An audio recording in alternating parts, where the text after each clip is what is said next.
Hello, good morning, students. I hope that each and everyone you very fine. So today our subject geography, class 7, chapter first, environment. So let's start our chapter environment. As you know all students, जैसे कि आप जानते हैं कि environment क्या होता है, आपने प्रीवियस क्लास में भी स्टडी किया होगा। तो हम इसे स्टोरी के तौर पर पहले समझते हैं environment होता क्या है। So let's start our chapter. After the long vacation, when Ravi started going to school again, he noticed that the only playground next to his school was dug up. लंबी छुट्टियों के बाद जब रवि स्कूल जा रहा था, तब उसने देखा कि उसके जो स्कूल के निकट के खेल के मैदान हैं में खुदाई हो गई थी। जो उसके खेल के मैदान हैं वहाँ पे खुदाई हो गई थी। People said that a huge building with money floors will be constructed there. Ravi was almost in tears when he realized that the big playground with its soft grass, marigolds and butterflies is gone forever.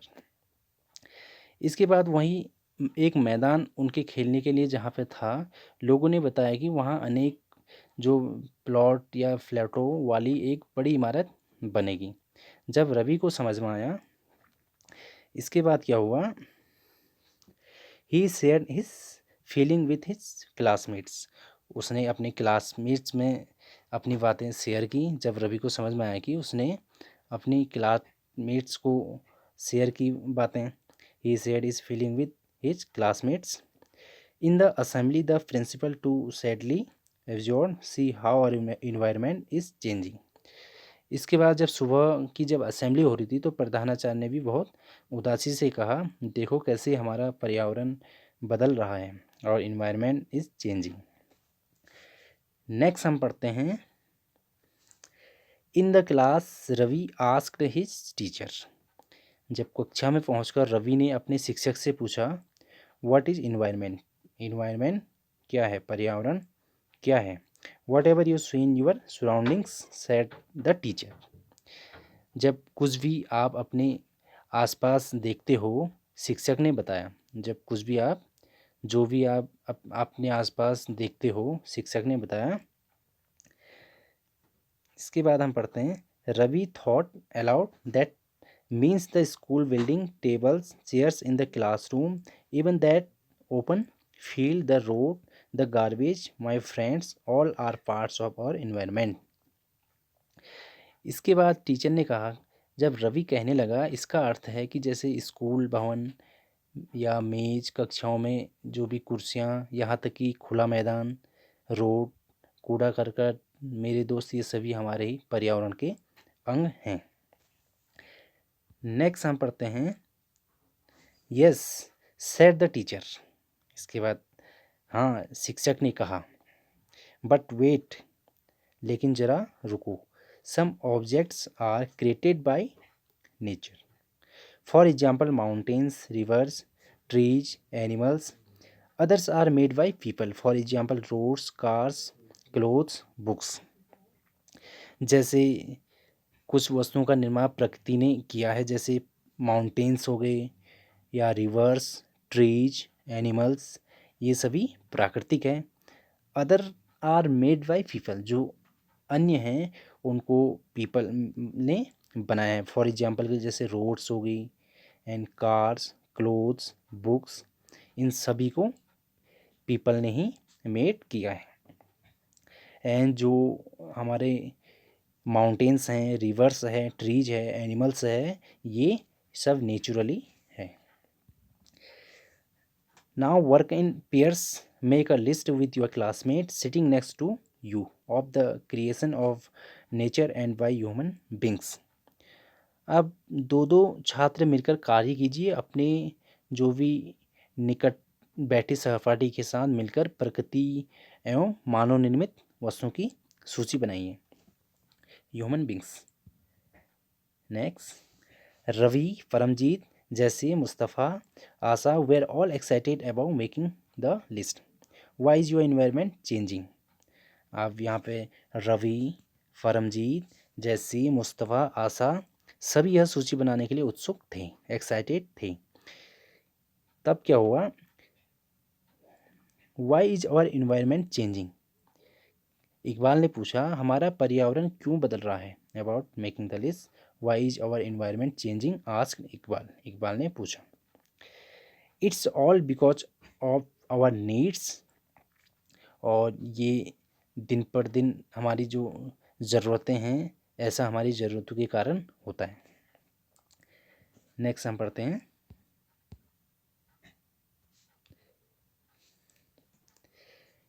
Increasing day by day, दिन प्रतिदिन जो भी हमारी जो ज़रूरतें पड़ते हैं इसके अकॉर्डिंग होता है।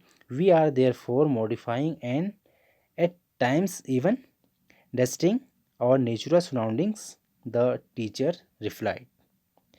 इसके बाद जो हमारी ज़रूरतों के कारण होता है, ये दिन प्रतिदिन जो बढ़ती रहती है, इसलिए हम प्राकृतिक जो वातावरण में परिवर्तन करते हैं और कभी कभी उसे डेस्ट्रिंग भी करते हैं, उसे नष्ट भी करते हैं अपने वातावरण को।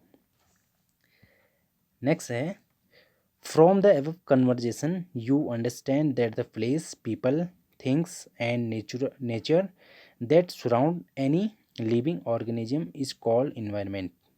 इसके बाद जो भी ऊपर आपने कन्वर्जेशन किया, वार्तालाप से आप समझ गए होंगे कि जो किसी भी जीवित प्राणी के चारों ओर पाए जाने वाले लोग, जैसे पीपल, जैसे things and nature that surrounded any living organism is called environment. जो भी स्थान या थिंग्स, जो प्रकृति को पर्यावरण ही कहते हैं। It is a combination of natural and human made phenomena, और यह प्राकृतिक एवं मानव निर्मित परिघटनाओं का मिश्रण है। Well the natural environment refers to both biotic and abiotic condition existing on the earth. और जो प्राकृतिक एवं पर्यावरण में पृथ्वी पर पाई जाने वाली जो भी बायोटिक या जीवी, एबायोटिक और जीवी दोनों परिस्थितियाँ सम्मिलित हैं। एक पॉइंट और है हमारा इन्वायरमेंट के बारे में। Environment is our basic life support system.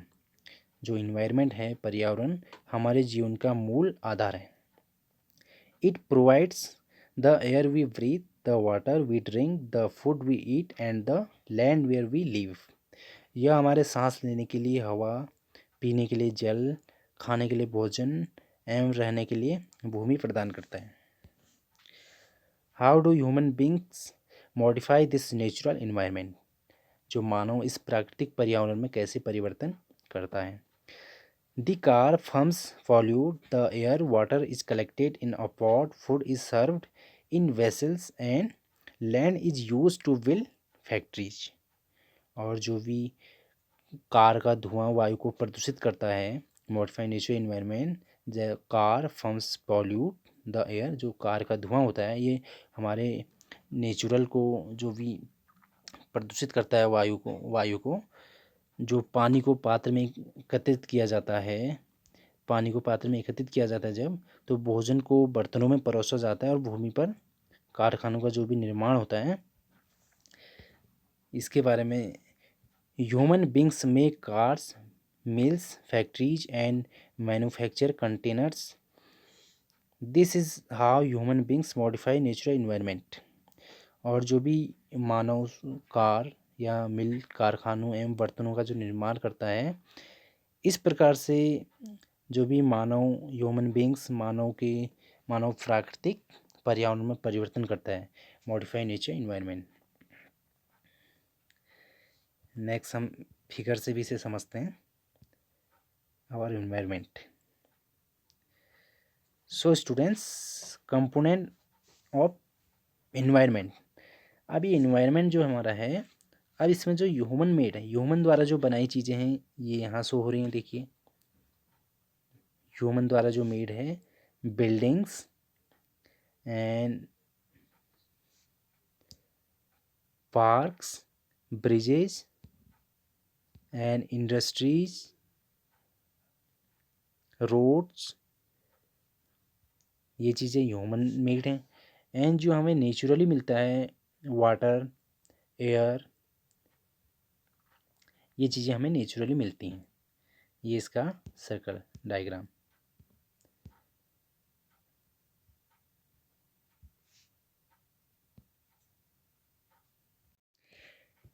Next हमारा टॉपिक है नेचुरल इन्वायरमेंट। अब प्राकृतिक पर्यावरण क्या होता है? Land, water, air, plants and animals comprise the natural environment. जो भी भूमि या वाटर एम एयर, प्लांट्स एम जो भी जीव जंतु हैं, इन सभी से मिलकर जो प्राकृतिक पर्यावरण बनता है, इसे ही हम पर्यावरण कहते हैं। You are familiar with the meaning of lithosphere, hydrosphere, atmosphere and biosphere from your previous class. आपने अपनी प्रीवियस क्लास में जो लिथोस्फेयर है, स्थलमंडल बोलते हैं, हाइड्रोस्फेयर जलमंडल, वायुमंडल एटमॉस्फेयर एंड जैवमंडल बायोस्फेयर से आप पहले भी परिचित होंगे प्रीवियस क्लास में। Let us learn some more facts about this domains. और हम इनके संबंध में कुछ और तथ्यों की जानकारी प्राप्त करते हैं। सबसे पहले हमारा है lithosphere. Lithosphere is the solid crust or the hard top layer of the earth. जो लिथोस्फेयर है, स्तनमंडल, जो पृथ्वी की ठोस या कठोर ऊपरी परत को ही हम क्या बोलते हैं? Lithosphere. It is made up of rocks and minerals and covered by a thin layer of soil.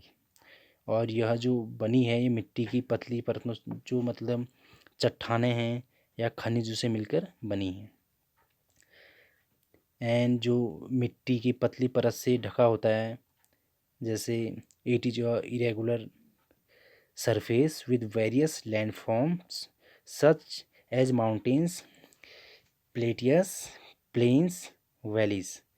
अब जो भी पहाड़ या पठार पदार्थ या घाटी आदि जैसे विभिन्न जो स्तनकृतियाँ वाले विषम धरातल होते हैं, landforms are found over the continents and also on the oceans floors.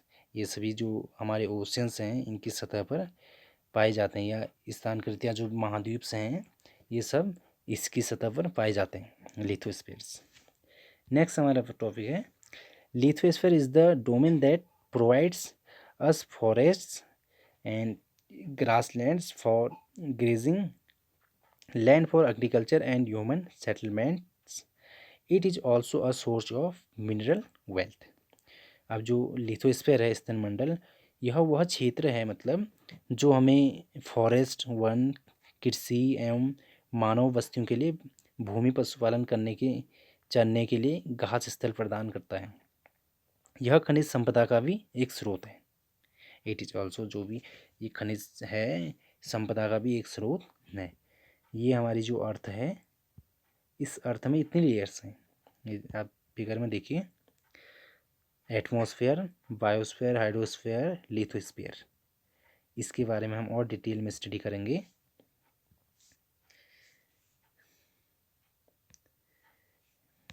Let's do. एक हमारा पॉइंट यहाँ पे हेडलाइंस है, where does the water you use in your home and school come from. जो आप अपने आसपास के स्थल को देखिए, और जो भी आप जैसे वाटर्स है, इनका यूज आप अपने घर में क्यों करते हैं एंड कैसे करते हैं, ये। सो स्टूडेंट्स, जैसे कि हम बात कर रहे हैं, where does the water you use in your home and school come from. जो अपने घर में एवं स्कूल में आप पानी का यूज़ करते हैं, वह आपने कभी सोचा कि कहाँ से आता है? Make a list of different uses of water in our daily life. हमारे जो भी डेली लाइफ में पानी के जो विभिन्न उपयोग की एक सूची बनानी है, आपने सूची बनानी है। And have you seen anyone wasting water, how. क्या आपने किसी को पानी व्यर्थ करते देखा और कैसे? इसमें आप एक लिस्ट बना के मुझे दिखाएंगे। आज का आपका होमवर्क ये रहेगा। ओके स्टूडेंट्स, नेक्स्ट हम जो कल की क्लास में स्टडी करेंगे, नेक्स्ट हमारा टॉपिक रहेगा व्हाट इज़ इकोसिस्टम्स। इकोसिस्टम क्या है, इसके बारे में हम कल की क्लास में स्टडी करेंगे। Thank you.